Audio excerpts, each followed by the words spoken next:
Hey guys, the Curmudgeon here. Just a quick one before we crack on with the discussion. A friend of mine's currently raising funds for her gender reassignment process. She's had a lot of pushback from the NHS, so she's trying to raise money for private healthcare instead. We've got a GoFundMe in the description for you to check out, plus a 36-hour painting live stream that'll be happening on the 27th of June to raise funds as well. If you can pitch in, that'd be a great help and would be massively appreciated. Anyway, without further ado, hello and welcome back to Out of the Cast, the film noir themed podcast. This time we're going to be talking about Fargo Season 2. We're continuing our little Fargo discussion, and I'm joined by the wonderful, sensual, erotic Green Ornstein. Say hello, Green Ornstein. Hello, and I just want to say for the record, he is correct about all those things. You know, I just want to... It's about building confidence. That's what we're here to do. That's not at all what we're here to do. Anyway, Fargo Season 2, which one of us should talk about it? It's kind of a Herculean task trying to describe the plot of Fargo Season 2. Right, okay. So, Fargo Season 2 takes place in the 1980s and focuses on an entirely different 1970s. group of... 1970s. I've messed it up right already. Right off the bat. Takes place in 1979. Yes, it does, which is near the 80s, so I'm not entirely wrong. And instead focuses on Molly Solverson's grandfather, Lou Not a grandfather, it's a dad. This is amazing. Fine. Lou Solverson in 1979. You're not wrong. This is a very it's big task. Difficult, isn't it? It's because you're trying to go through your mind and think, oh my goodness, where does the story start? Yeah. You know, I mean, they even say that at the very end when everything has transpired, and we will get to that everything because a lot does transpire. When everything's transpired, Ben Schmidt turns to Lou Solverson and he just says, I don't even know where to begin, because there's just so much to sift through. And I love it. I think it's a very convoluted plot. It's much harder to follow than season one. That's probably its biggest difference, is that it's a much grander scale. Right from the get-go, it takes place over several states, because really the instigating, kind of the inciting incident is a shootout, or not even a shootout, but a massacre at a diner. So let's start all the way from the beginning. You have is he a state trooper, Lou Solverson, at this point? I think he's a state trooper. I believe so. He's got the hat and everything. So. And his father-in-law, who is also a cop, played by Ted Danson, just the lovely Ted Danson and his perfect beard, are called in to investigate a brutal massacre at a diner, which has resulted in the death of a judge and of just a whole bunch of civilians. But what that all boils down to is a whole other plot, a completely extraneous plot involving rival gangs. Yeah. This is where it gets very confusing. So you've got these two rival gangs. You've got the I guess you could describe them as indigenous Gerhardt family. It's a long line of German immigrants who've built this crime empire from the ground up. But the patriarch of this family has a stroke that completely incapacitates him permanently. And so the Kansas City mob comes in thinking they can absorb the Gerhardt family mob into their sort of big city operations. Meanwhile, again, this is almost all coincidental, and I think this is what makes the story so convoluted but also beautiful, is it's all these things that just happen to occur at the same time, like this perfect storm of just horrible stuff. Completely coincidentally, the youngest heir to the Gerhardt throne, called Rye, has gone off and attempted to coerce a judge into lifting an embargo on some dude selling typewriters. And whoever's listening who hasn't seen this is probably scratching their head right now, because this is all so confusing. But he's trying to lift this embargo. He's trying to threaten this judge into lifting this embargo on this dude who wants to sell typewriters so he can line his own pockets. Electric typewriters, Mike. Electric typewriters. Yeah, and if you don't understand the irony of that, the domestic computer was going to be introduced not that long after the introduction of the electric typewriters.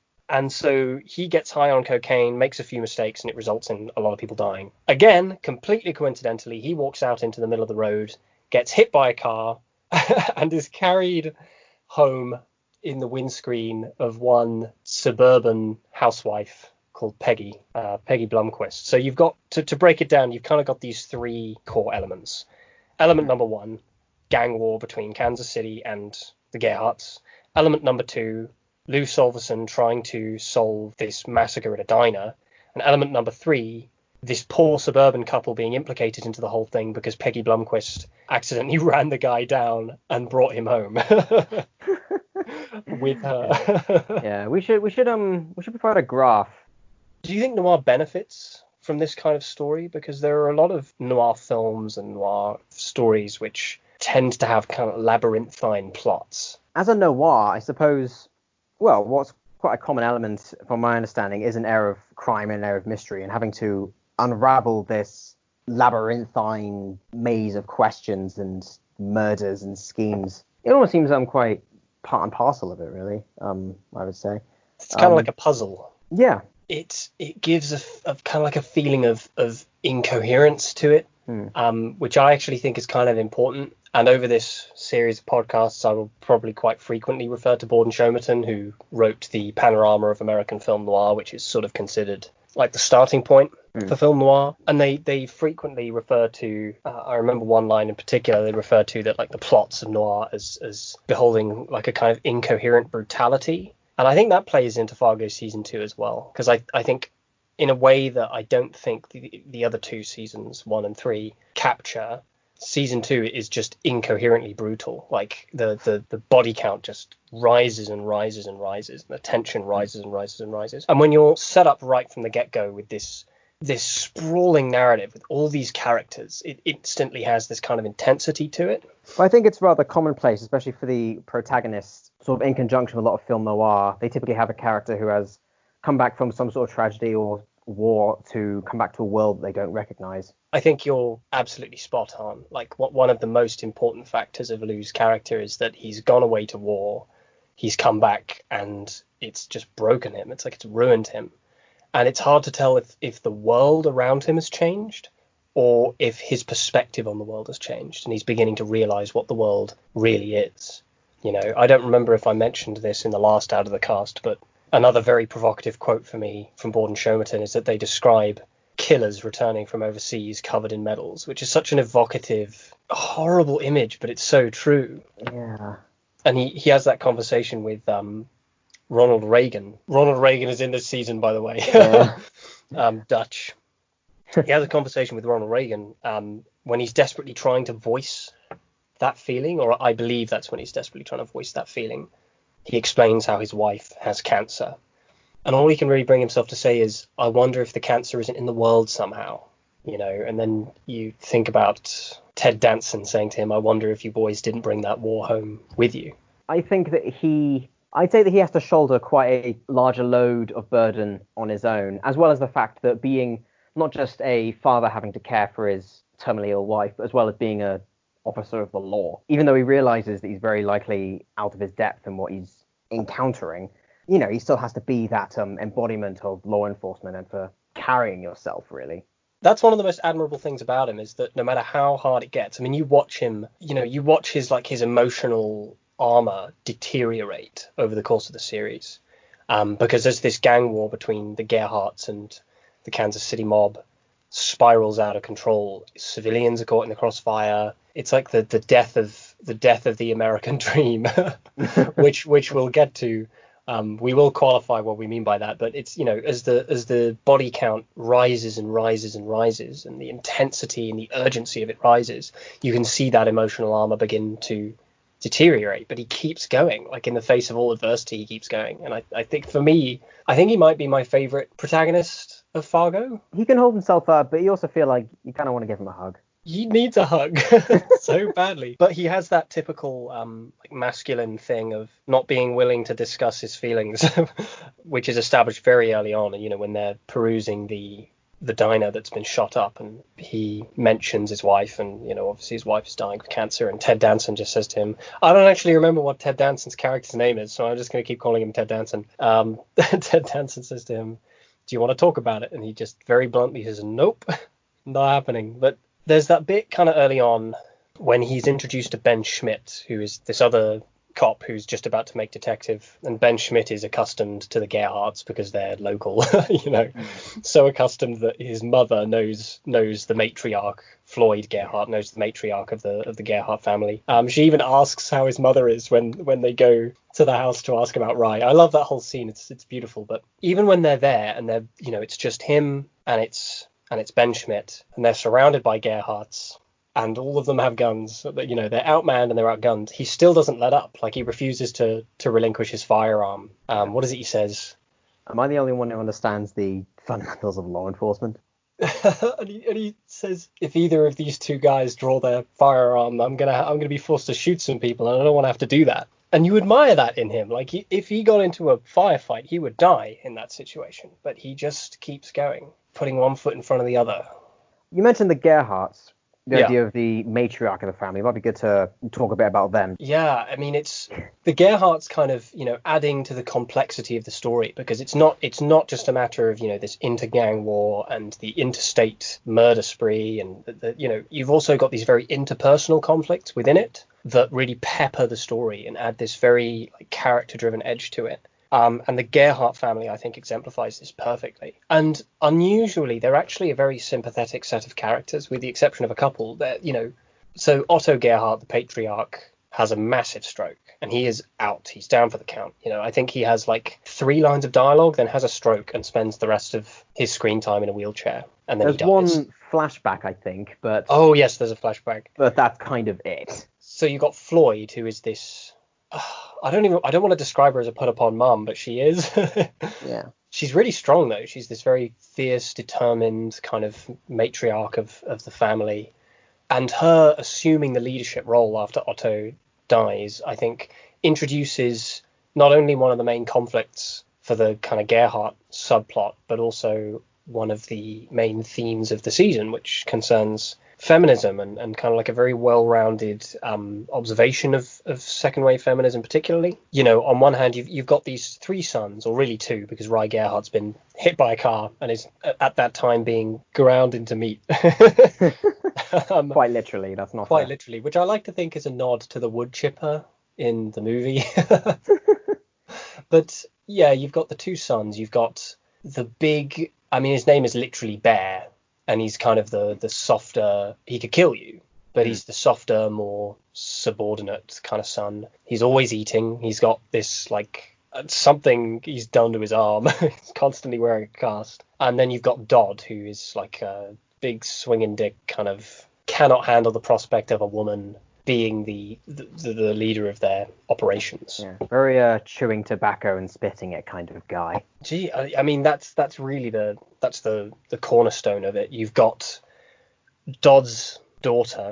He has other children, but I don't think they really focus on the other children. It's primarily his daughter Simone, and his disgusting treatment of her, I guess, ends up coming back to bite them all on the ass, because it's sort of what causes her to go and do what she does, which is act as a spy for Kansas City. So it's not just a gang war. You've got this very interpersonal kind of ongoing conflict between characters, which really drives it. How do you feel about Dodd as a character? He is a character who I suppose is less humanized than perhaps other characters, with the exception of perhaps as we mentioned, there was a flashback with the patriarch Otto General Tullius. Doc Mitchell. You do have that flashback showing that Dodd was essentially used from a very young age. We see the scene of him in a movie theater where Otto is clearly being threatened by what we presume is a rival gang leader. Yeah. Only for Otto to have his son. And I mean, I'm not talking mid-teens or nowadays. He's got to be 10, maybe younger. Oh yeah, that age. Literally stabs the other guy in the head. He says to him, "You shouldn't have brought the kid," to which Otto says he needs to know how men are.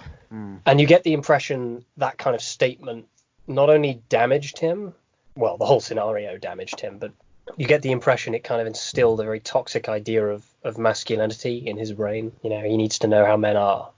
And what does that equate? It equates murder and brutality.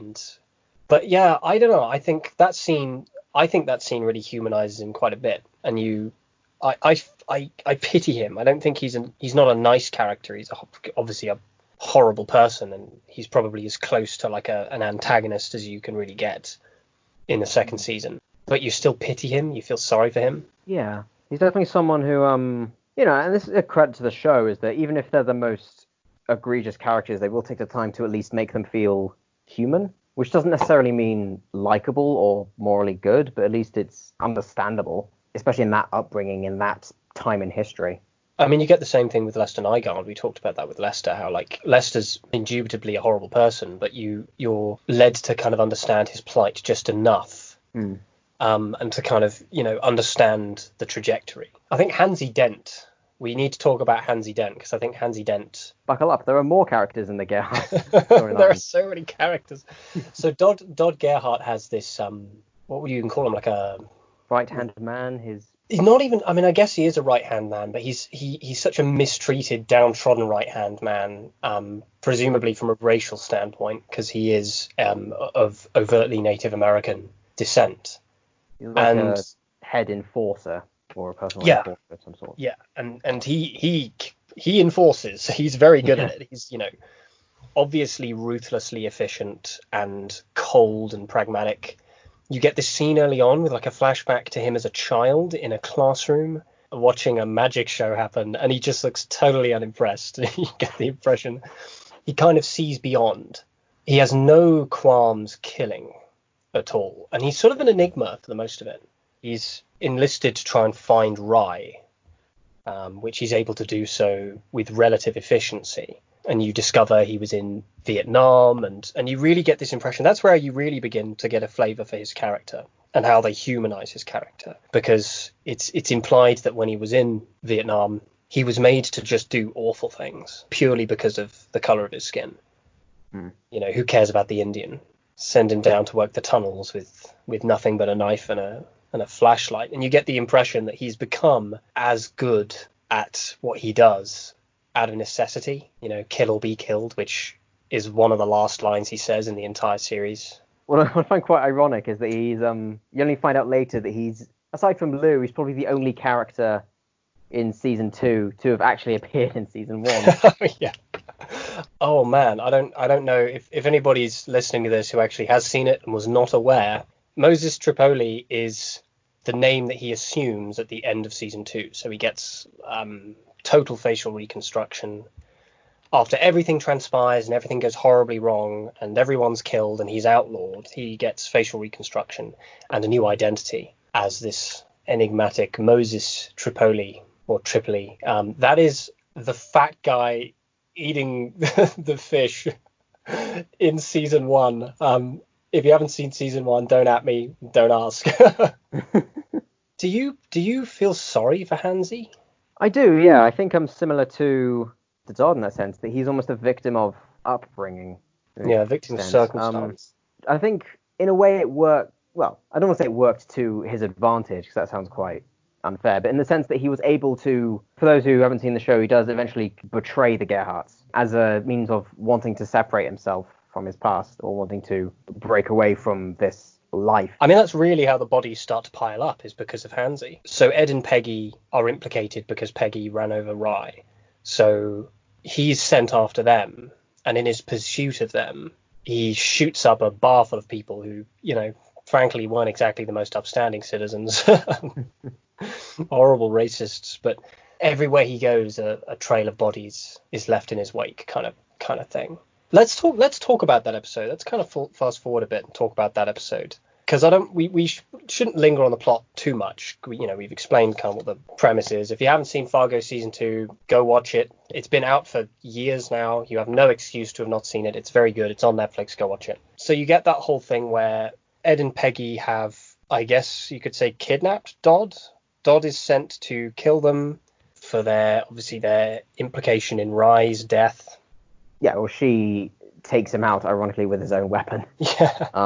And at that point, he is taken hostage, which they can hopefully use as bartering to essentially get themselves out of this massive hole that they have dug themselves into.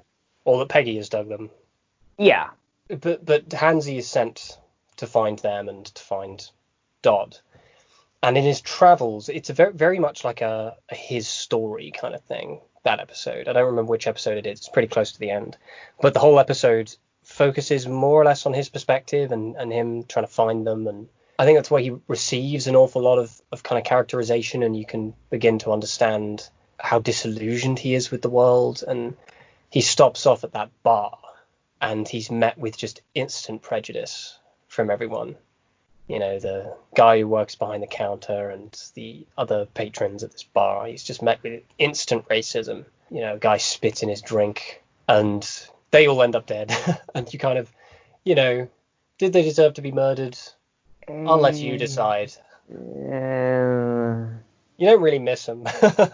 You just kind of walk away from the situation like, well, They kind of had it coming.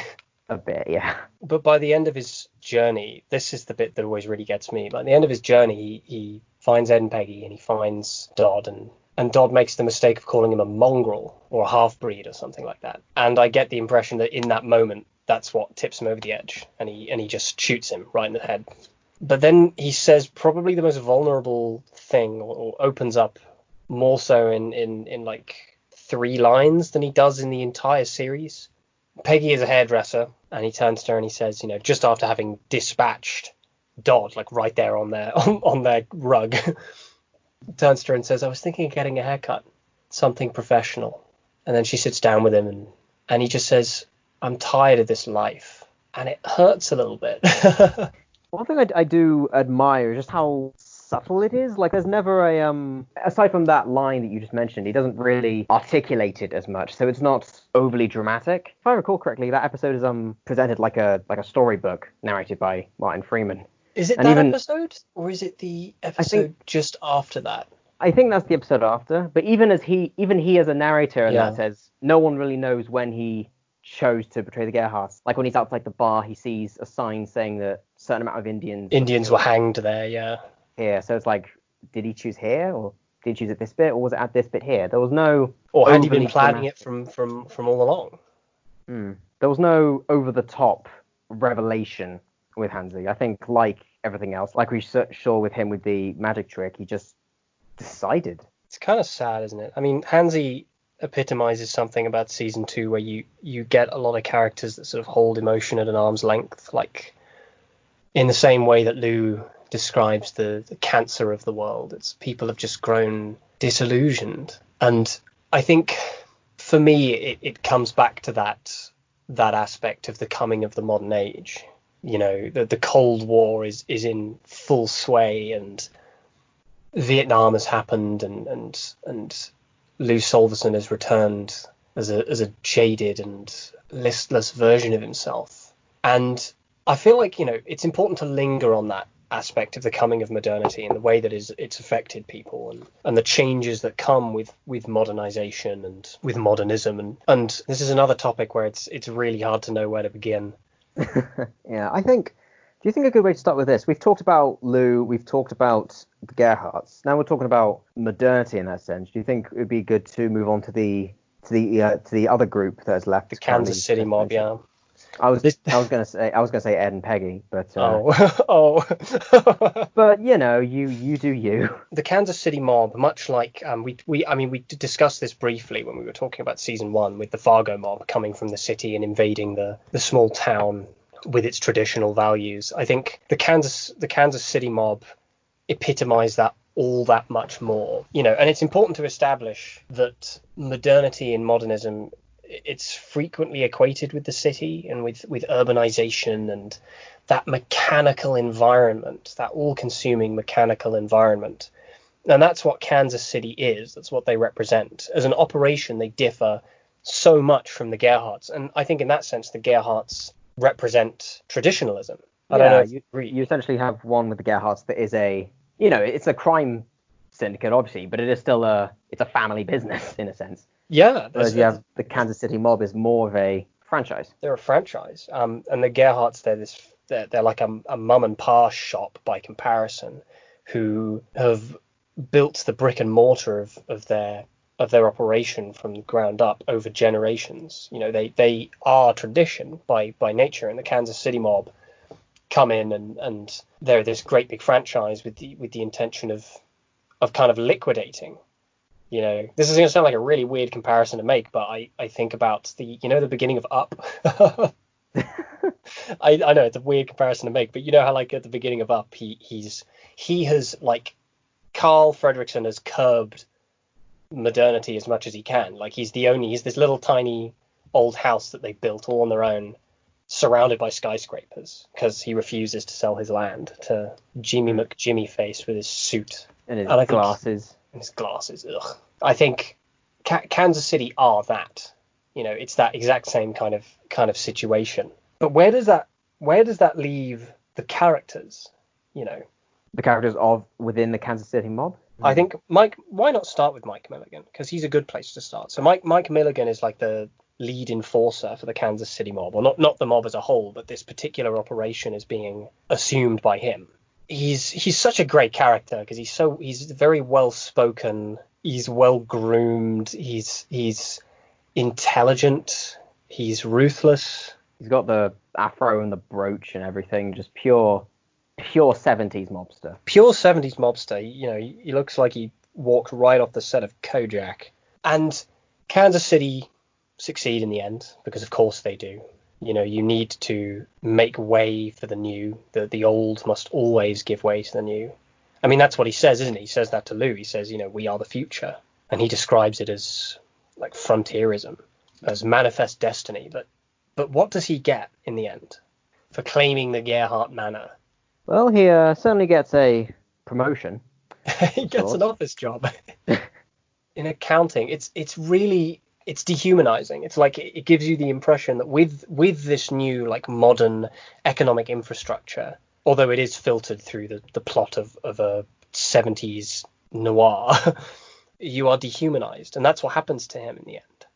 You know, and the last thing you get is him being introduced to his new office, and it's this tiny, restrictive little box, and his entire personality is like taken away from him.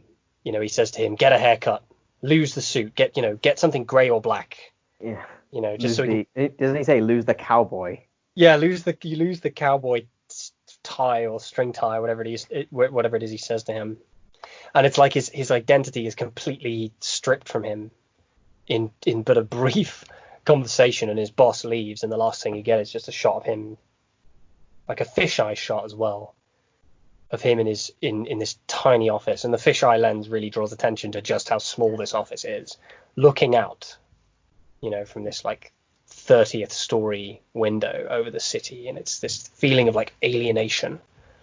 Yeah, it is really sad, but it's also kind of funny. That's almost like an ultimate joke in a sense, that you work on this great, you know, you are this badass enforcer and you do a legitimately good job and you're rewarded with an office job. Yeah, in that era, everything was relinquished for the big deal, as they say. I'm trying to think of the best way to phrase this. You know, in that era, you know, in that transition from the late 70s into the early 80s, what you're looking down the barrel at is a situation where anyone who is willing to embrace the life of the white collar worker could have a comfortable living and a comfortable pension, but what does it cost? And I feel like to a degree in Mike Milligan's case, it costs his selfhood, even though he is the butt of the joke in the end. Yeah. Oh man, do we talk about aliens? Do we talk about aliens? I say we haven't talked a lot about Ed and Peggy yet, and I think after that we would have essentially covered all the major players, and then I think we talk about aliens. To the aliens. My god. Yeah, I mean, Ed and Peggy, I think.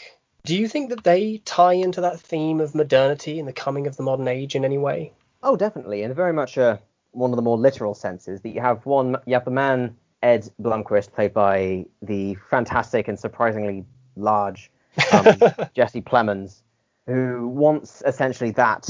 Well, he's almost obsessed with that idea of, you know, I want to own my own business. I want to have a kid. I want to have a family. 2.5 kids, the white picket fence kind of American dream. Yeah, that sort of life. But of course, this is the time where that pesky second wave feminism, that dastardly. I'm gonna say that normally, just in case that's probably too much to say. We are being sarcastic, by the way. Yeah, just to clarify. This is, of course, the time when second wave feminism. I don't know if this is when it started, but this is definitely when it was becoming more mainstream. More it's like the thick of the second wave feminism, and Peggy Blomqvist is sort of being absorbed into that movement by her own boss, who's sort of trying to convince her to go to this like self-actualization seminar, and To become your own person, that kind yeah, of. to become the best version of yourself that you can be. That informs like the cornerstone, it's like the flagship of their conflict as a couple. Yeah, they're almost in themselves a representation of traditionalism and Yeah. modernity, literally playing out against each other as characters. Although the show has its criticisms of second wave feminism in a way that it doesn't with the kind of the more post-feminist, third wave feminist kind of interpretations in the first and third seasons, you do understand why Peggy is the way that she is. You know, her life is meaningless. You know, stuck at home, and like, what is it Ed says to her? If you were any better than you are now, I don't know if I can handle it. It's like, what a horrible thing to say. Well, that is quite that's kind of an insult covered in sugar, isn't it? Yeah, it is that desire on Ed's part, and Ed is still a sympathetic character. I think they both are in their own way. I But think it's mainly just a lack of communication, really. Yeah. Peggy doesn't seem to have told Ed at any point in their relationship or marriage what is it she actually wants. It's tricky because she is feeling the pressure of second wave feminism to be this amazing version of herself, which almost kind of drives her a little insane. Because she says at the end, you're kind of expected to be this go-get-em career gal, and you're expected to be A mother and a yeah, husband. Like there's not a husband. Fantasy. She's not expected to be a husband. Yeah. Point being, the idea of, well, it's almost like you are expected to juggle all these very demanding, stressful, and complex things all at once. And if you don't, then you are seen as faulty in the eyes of, well, in the eyes of everybody. Yeah, you become inferior. And I think that's kind of one of the core criticisms the story seems to have of that movement, as opposed to just allowing her to be her, allowing her to be as she is, which is what legendary French philosopher Albert Camus says to her when she hallucinates him in her basement. Oh. It's what he says to her. He says, don't think about being, just be. Don't allow that pressure to control you. Just be who you are, and that's fine. It's okay to just be who you are. That's just how I interpret that anyway.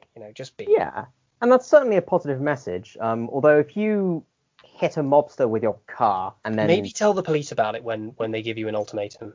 So take that with a bit of salt is all. If you hallucinate French philosophers, seek help. You're probably mentally deranged in some way, but take that with a pinch of salt. Do you not hallucinate Deleuze? No. I have a conversation with Baudrillard at least 3 times a week. I know. I hear you. It's like Fight Club. You kind of adopt this French. You adopt a sort of a French accent with glasses and a cigar that just comes out of nowhere, and you just argue with yourself. We're quite worried. Jean Baudrillard is my Tyler Durden. The ultimate version of masculinity for me is Jean Baudrillard.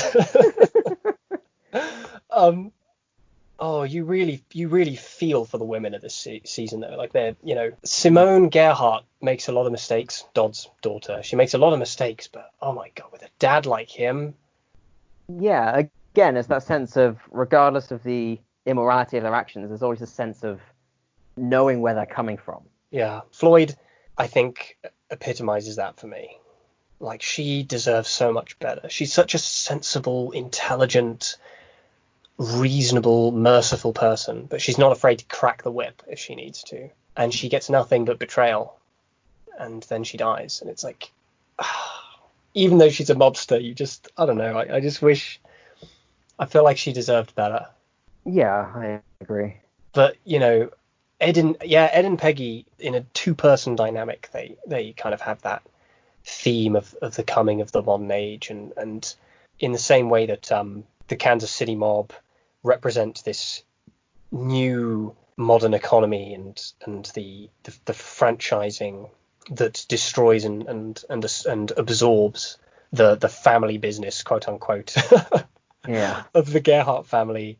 That is also symbolized, I think, in in Ed's pursuit of the butcher shop.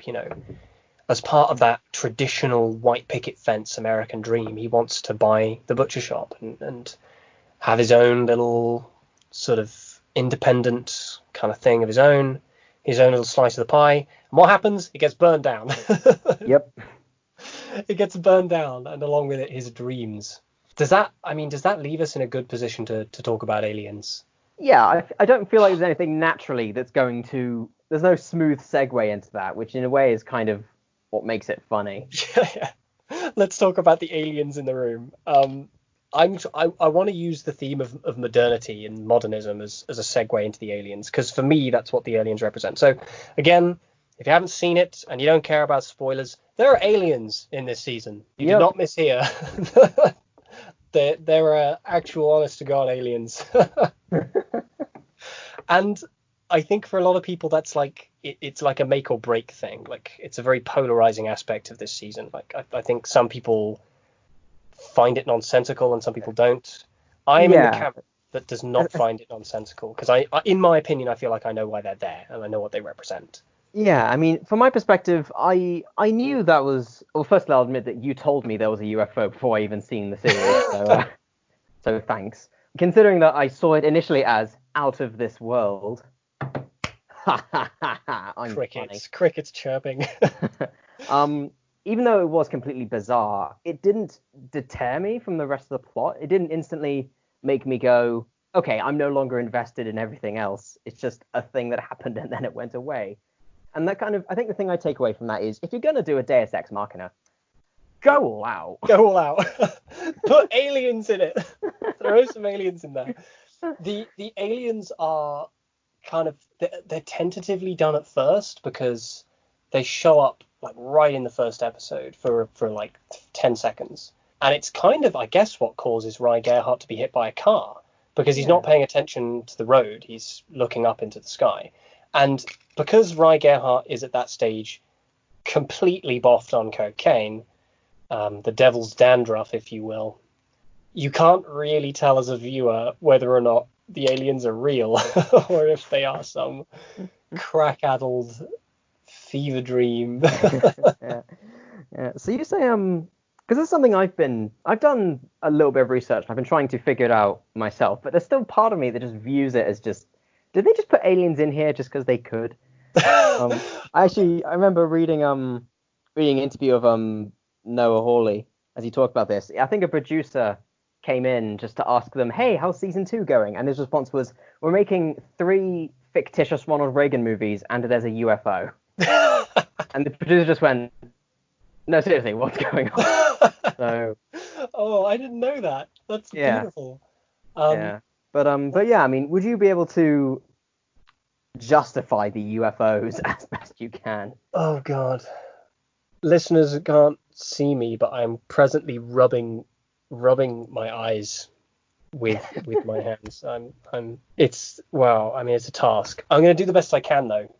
Yeah. So I guess my mind always goes in the direction of, this can't be there for no reason, unless I'm watching a Werner Herzog movie, where or like a David Lynch film, where they're the kind of director where they're just going to throw something in there because they can, because they find it funny, and that very may well be the reason. But like, there are so many abundant references to aliens and so many kind of like very overt messages within that I don't know if it's that I need to believe that it's there for a reason, or that I genuinely believe that it is there for a reason. But regardless, that reason for me is modernity. It is modernism.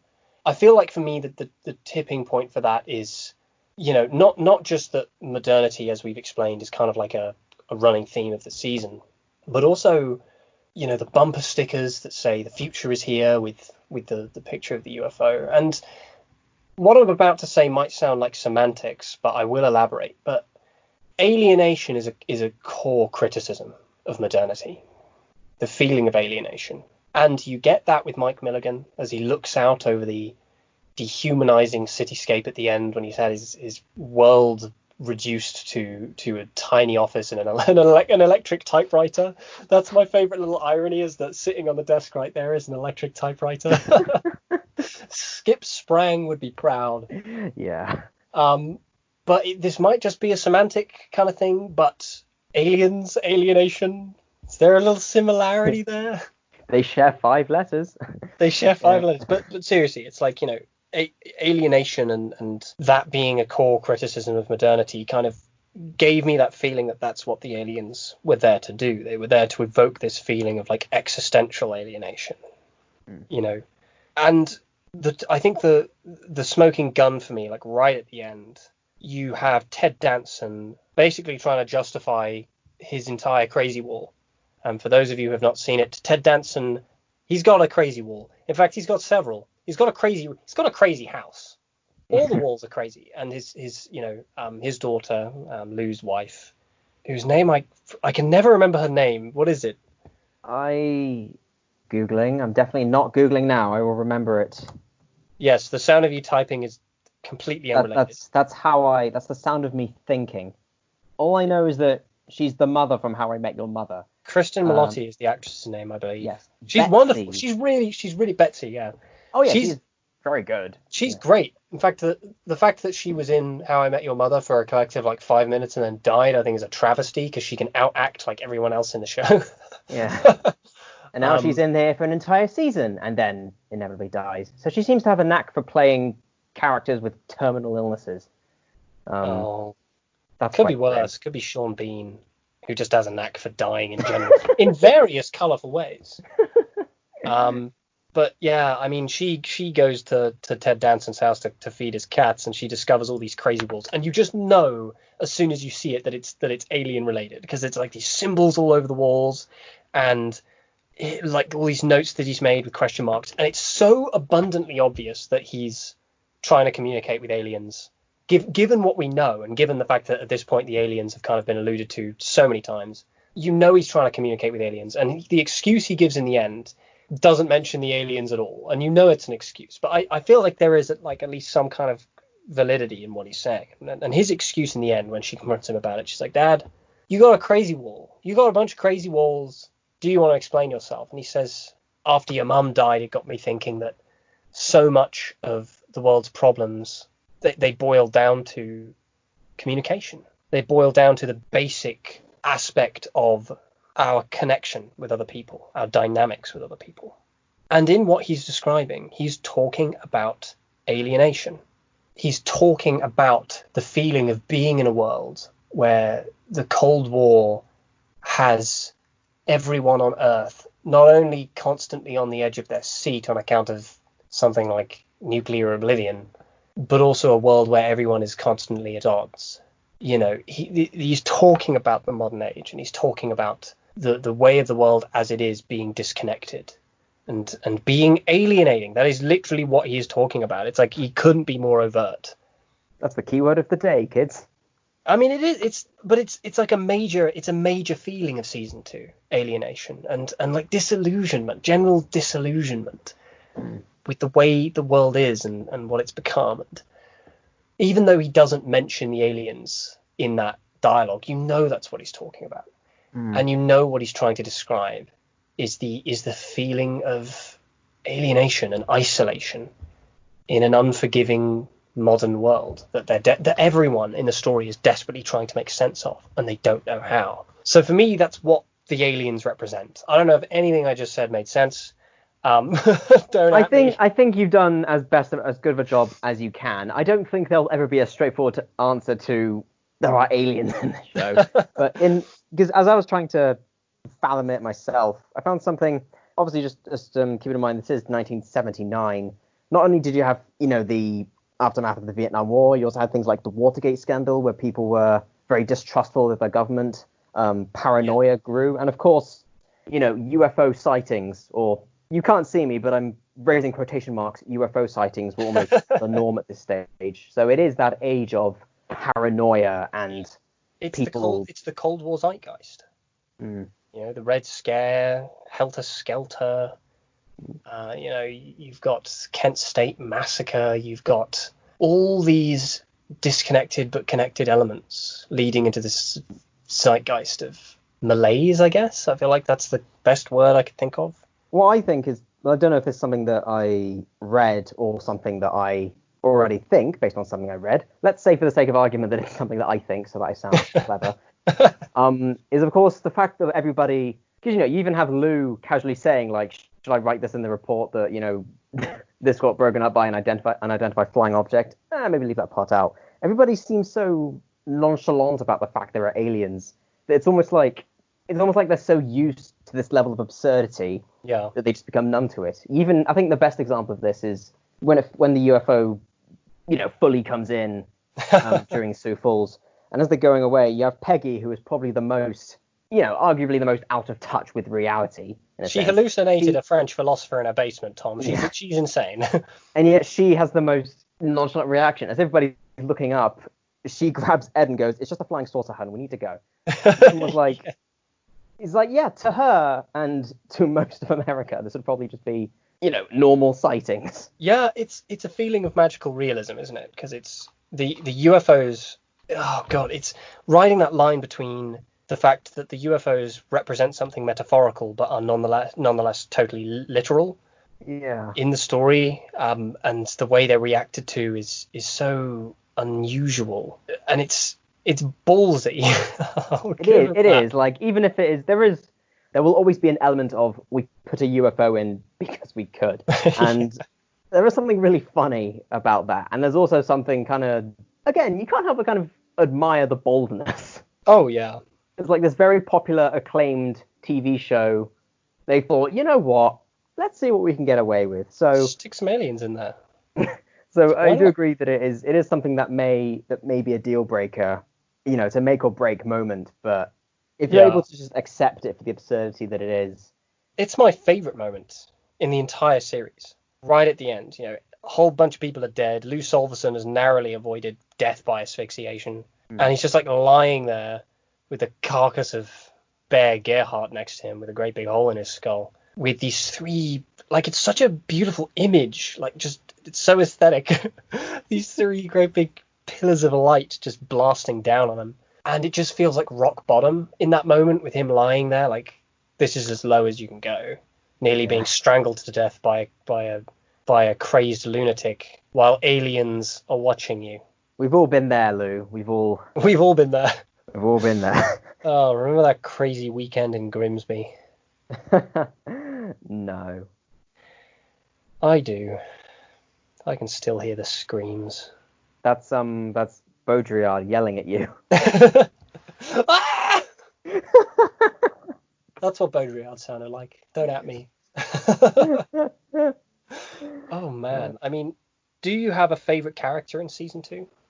Favorite character overall in season 2? I'd say because season 2 is, and again, all the seasons of Fargo are great, but I'd say that season 2 is by process of elimination, I prefer seasons 1 and 3 more.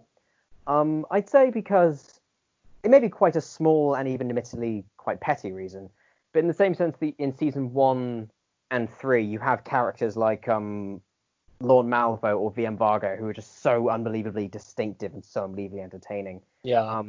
I believe, and this is mainly, I'd argue this because the season 2 bolsters more characters. It's got a much grander kind of scale to it. It does an excellent job of balancing all of these characters out, but I wouldn't say there was one that just stands up above all of them. But if I had to pick one, Skip Sprang. It's him and his terrible hair and his tie. And his typewriters. Oh, God. He's a joke character who dies. He is, absolutely. I do want to give a special mention to, I do not know the actor's name. I just know him as the guy who plays Ron in Parks and Recreation. Nick Offerman. That guy is great. He's great, and his character is great as well. What is his name? He's got the same name as a very famous singer, I think. Oh, that narrows it down. This is a new low for me, isn't it? Celine Dion. Celine Dion, yes. His character's name is Celine Dion. I am not Googling. Carl Weathers. Carl Weathers, yeah, that's it. Carl Weathers is the name of a singer, right? I'm not going complete. It sounds familiar. I feel like I've heard... No, Carl Weathers is the name of an actor. Oh, my goodness. And former professional football player? He played Apollo Creed in Rocky, Wow, I've hit a new Oh low. yeah, he was Arrested Development. Oh yeah, you need to watch Arrested Development. Have I shamed myself and my family by calling Carl Weathers a singer? Let's not kid ourselves. You don't have any more shame to give. It's true, I don't. But no, I'd say he's an honorable mention. But I will probably say I can't really put it down to one singular character. So would I be cheating if I went for the character dynamic of Ed and Peggy? I think that's a good kind of pick. They're very entertaining. They're very endearing. They're very sad. The outcome of the story, it's very sad. So yeah, I will go for those two characters merged into one. Is there any particular reason why? I mean, you've picked out three characters in equal measure, being Ed and Peggy and Carl Weathers. Is there any particular reason you veer towards them? Because they're very different to someone like V.M. Varga or Lorne Malvo. You picked Lorne Malvo for your favourite character for the last out of the cast. Yes. I would say, well, firstly, Carl Weathers. I mainly just wanted to mention him because I feel like he deserved it. Deserves a mention. And I feel like, I don't know, something about the dynamic with Ed and Peggy, I think, is probably the most easier to understand, in the sense that it's interesting seeing two characters that obviously have very opposing viewpoints, and as well as we talked about representations of traditionalism versus modernity. And I even find that it changes more the second time you watch it. Yeah. Because something I found with Peggy, obviously there's that great scene with Lou taking her into custody, and she has this monologue about how much of a victim she is, and how everything that given the circumstances, that no one would be able to understand what she's been through. And it's weird seeing that the first time you watch that, you legitimately feel sorry for her. And while you do feel sorry for her the second time around, there is more of that sense of you were the architect, essentially, of not just yours, but of your husband's destruction. And everyone in between. Yeah, which I think is epitomized very well and very subtly in Lou Solverson's interrupting line as she's monologuing. She just says, "People are dead, Peggy." Yeah. And that is probably my favorite moment in season 2. And Ed is a secret badass. Oh yeah. Like, killing Rye Gerhardt with a trowel or whatever it is he uses. He's a, he really steps up to the plate. But why? I know that he's sort of secondary, but why Carl Weathers? I'm curious. I really want to know, because he's such like an incidental character. I think also not just because he's obviously he's entertaining just because he's funny, but he's actually quite good at what he does. He actually does negotiate with Bear to a reasonable degree. I mean, obviously. Yeah, I mean, what is the setup for that scene?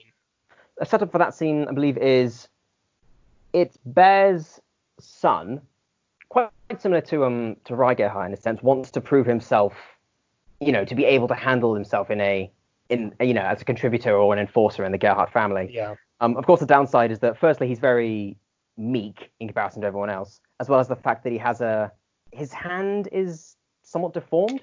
Yeah, he's got like a birth defect or something. It's almost like and you even have scenes where he clearly views Dodd as his role model. It's not much of a role model, is he? He's kind of a terrible person, but it's because he's tough. It's because he's sort of commanding and. With the son wanting to prove himself a badass, offers to go along to kill Ed, which actually doesn't go very. It goes horribly wrong. It goes horribly wrong, which is what results in the butcher shop burning down. And so the son is held in custody, and of course the Gerhardts are thinking, why don't we just go over there and break Bust him out? Yeah. You have essentially Bear and his gang outside the police station, and a standoff ensues, to which they have to call who we learn is pretty much the only lawyer He's the only lawyer in town. Yeah, he's like, you called the best lawyer in town. You're the only lawyer in town, Carl. Who is, and he's drunk as well, to boot. Oh, God, yeah. And so you have Carl Weathers essentially buying time, as well as trying to calm down this clear tension that could result in even more of a bloodbath. By God, he does it. He does it while he was drunk. But even the idea that he has some legitimately emotional moments when he's talking to Betsy. As Betsy's talking to him, clearly aware that she's going to die, and is hoping Carl Weathers will, at least in some way, offer what he can to help not just Lou, but her children. Yeah. And there's this even moment where she tells him, it's like, stop drinking, it's going to kill you. And he just gets up and hugs her. And it's like an awkward bear hug because he's holding plates. Yeah. But it's really sweet. Yeah, and I'll admit I have a soft spot for the, kind of like the joke character that does legitimately have a heart and serious moments at times. Yeah. I have a soft spot for that kind of character. So do I. I love Carl Weathers. I think Carl Weathers is one of my favorite characters in the season, in the show as a whole. I think when they all drive away from the almost shootout at the station, and he just sits down on the bench, and you just see that look in his eye, like, I could so easily have died just then, and he really does it. Like, he really proves himself in that moment. It's a great character. It's a very character-driven season. And what am I saying? They're all character-driven seasons. What makes Fargo so good?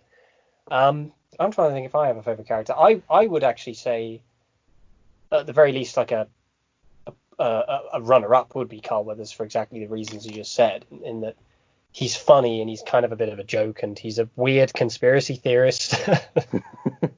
And he talks about John McCain. Is it John McCain or John McClane? Yes. John McCaine. One of them's in John McClane. Die Hard. John McClane is Die Hard. It didn't even come out at this time. Because Carl Weathers uses that metaphor of if John McCain could survive in Vietnam. Japanese thumb screws or something like that. Yeah. Vietnamese thumb screws. Oh god, I'm embarrassing myself. I'm looking at Carl Weathers on Wikipedia, and all it says is the only lawyer of the town. So yeah. I can't help you there. Yeah. They're all interesting characters in their own way. I'd say my favourite character of the season is Hansi, because he comes so close to being free from all of it. Only to, I don't even know, like, I guess he makes a couple of stupid decisions and ends up pulled right back in and seeks vengeance. And it is revealed in the end, of course, that he is the one who found the Fargo Syndicate. You even get a nice little cameo from a little baby wrench and numbers playing catch. But, Hansi is just such a force of nature that he just fascinates me. In the same way as Lorne Malvo. I mean, I know Lorne Malvo has more of like an overt personality than Hansi does, but Hansi is just such a point of fascination. He's so ruthlessly efficient. He's deadly to the nth degree.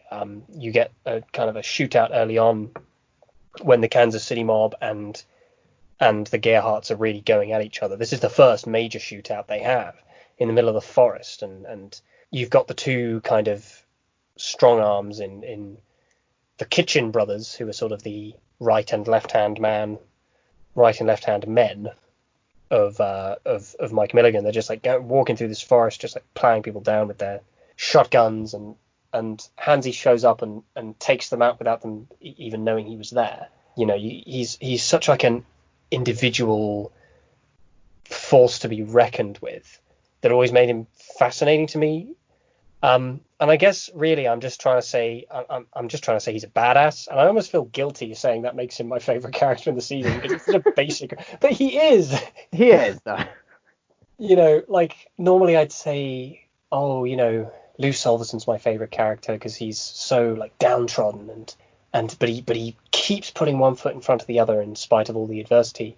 And that, I guess I could say he's my favorite character for that reason, but really I'd be lying to myself. Hansi just fascinates me because he's so, he reminds me a lot. This is like a really weird comparison to make, but he reminds me a lot of Jake Gittes in Chinatown, and anyone who's seen Chinatown is going to be scratching their heads at that comment. And I don't mean in terms of his character, I mean in terms of the way like his actions are written. And you have this aspect in Chinatown, which I will definitely talk about one of these days. I will definitely do an out of the cast on Chinatown because it's just such a good movie. But you get this aspect of like these little tricks of the trade, like these little things that he does that allow him to do his job well. That are clearly these little tricks that he knows that make him good at what he does. Like he busts the left tail light of a car so he can follow it in the dark. He has like in his glove box, he has a box full of cheap fob watches so he can place them underneath the wheel of a car a parked car, so that when that car leaves, he knows exactly how long it had been there. And you get that with Hansi, like, when he's tracking Ed and Peggy, you have like this quiet, resolute intelligence to him about the way that he does it, and it's fascinating to watch him work. Is that like a weird thing to say? No, I agree that it is. It's certainly fascinating to see someone. Well, this is kind of true of any character or any profession. When somebody is really good at what they do, it's fascinating to watch. And I think being such a stoic and skilled tracker, in a sense, is just. I get what you mean, that it's easy to fall into the trap of just saying, "Oh, he's badass," and leave it at that. He is.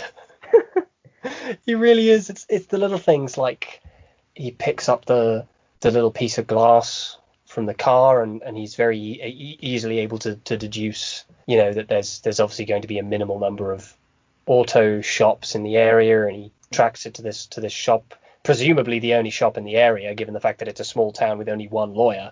Yeah. Who also it's operates out of that shop. That's how small the town is that Carl Weathers, his office is in that shop.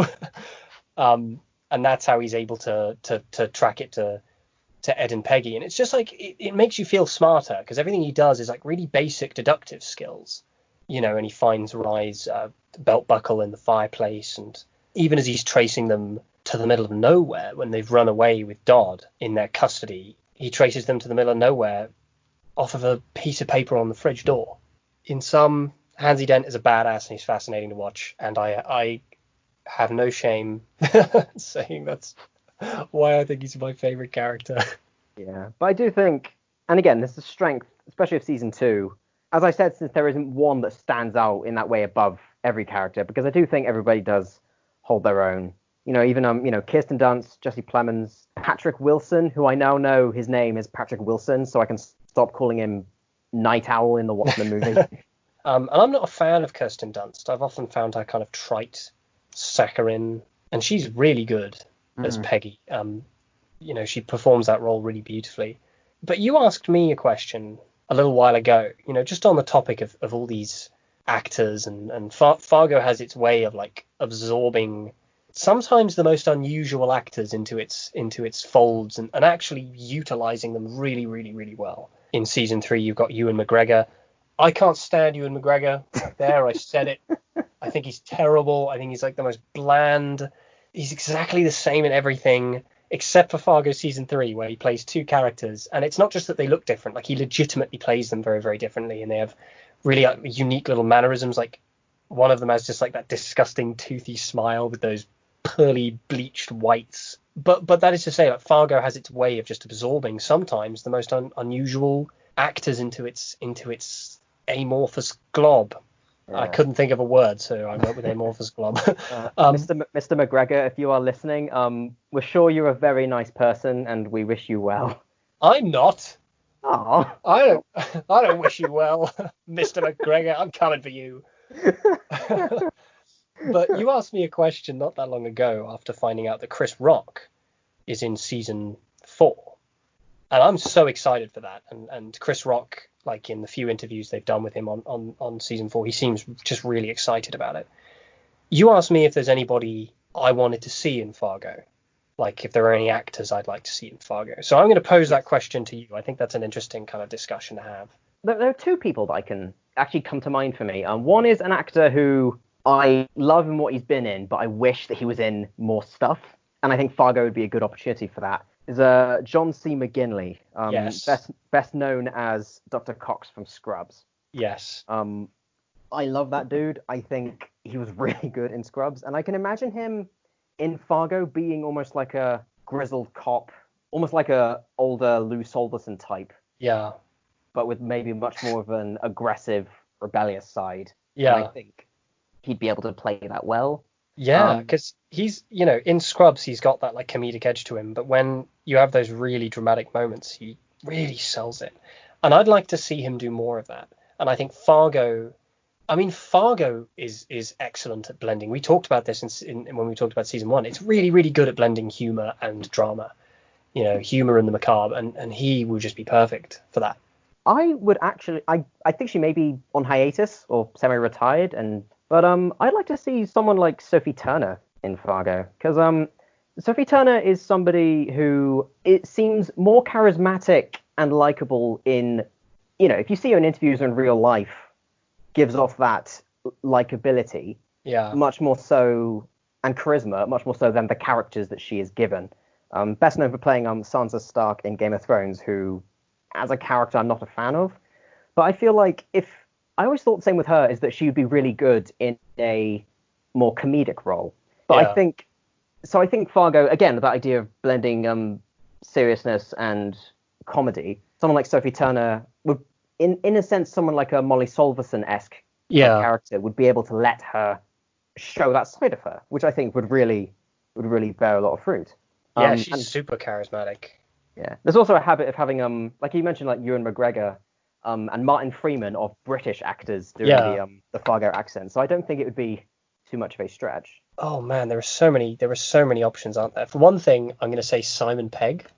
I would watch that. I would like to see Simon Pegg. Like, Simon Pegg is one of those. I wouldn't describe myself as like an enormous fan of his. I don't think he's massively funny. I think Hot Fuzz is just a brilliant film. Shaun of the Dead is just a brilliant film, but it's mostly to do with the directing and the writing. But like, you'll see him in the odd performance, and he actually sells it really well. He was in The Boys. I've totally forgot he was in The Boys, and he has a few little moments that left me thinking, like, you could do more, couldn't you? And I'd love to see him in Fargo. I think, on that note, I'd love to see Sam Rockwell. Oh yeah. Kind of going in the opposite direction, where like John C. McGinley has very sadly sort of disappeared into the woodwork a little. Sophie Turner has done not a huge amount of I think good she's things. On hiatus, or maybe retired for a moment. But Sam Rockwell, on the other hand, has become this really respected character actor.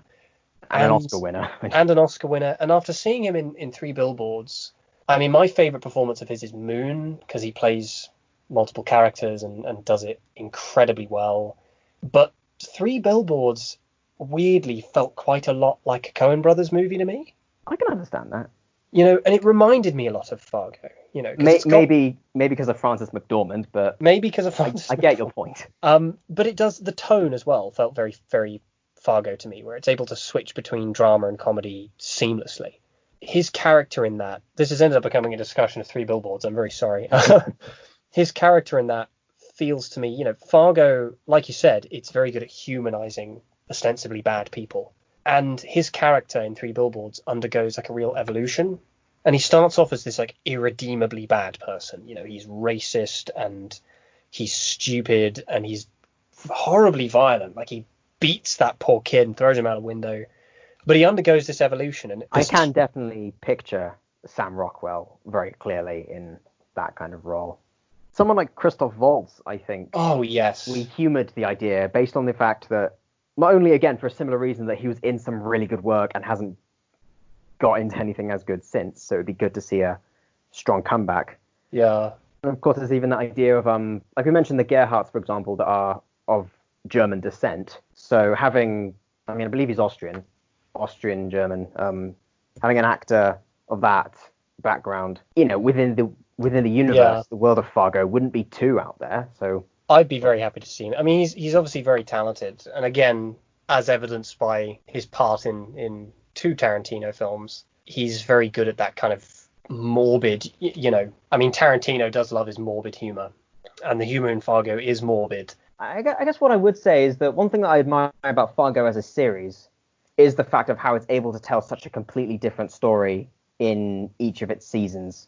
Not only making them distinct, but there's also that nice feeling that the story will only go on for 10 episodes, so it won't drag on for ages. And there's something that I really admire about that. So while season 2, as I said, is my least favorite of the 3, it's certainly a season that I think has a stronger thematic element, and it's one that I have a lot of respect for, especially in terms of its intricate details. So if that is more your thing, then you will enjoy the hell out of season 2. Do you think you've come to like appreciate Fargo more as a series, having rewatched it and kind of talked about it in more detail? Yeah, I'd say, well, it's kind of the benefit of rewatching. When you know the main points of what's going to happen, when you watch it a second time, already knowing that, you now pick up the smaller, intricate moments. And of course, season 2 is the one that you love to talk about the most. So Yeah. I've certainly carried on your, all the things that you've said into my viewing experience, which I appreciate, by the way. I'm not having a go. You're always having a go. I received the letter. So Yeah. I got drunk at your mum's wedding. Big deal. It wasn't even my mum's wedding. Oh. The Wilsons were mortified, Tom. The Wilsons are always mortified. That's a running joke that nobody will understand. We don't even understand it, Tom. What are you talking about? But no, I'd say that is essentially my closing note. It's certainly different than season 1 and season 2, and yet still holds itself up on its own merits. Absolutely. Do you have any closing puns you want to get out of your system? I don't think I'll ever be able to top film Noir from season 1, so I think I'm ready to lay that to rest. I'm still proud of that. Why are you proud of it? You shouldn't be proud of it. It was terrible, even though I kept it in. Well, you know what? In a rare occasion, in the few podcasts that we have done thus far, I'm going to give it a proper outro. Thank you very much for listening. We will be back in not too much time to talk about season 3, and hopefully, if the pandemic doesn't persist, we'll be back to talk about season 4 as well. Until then, Ewan McGregor, I'm watching you.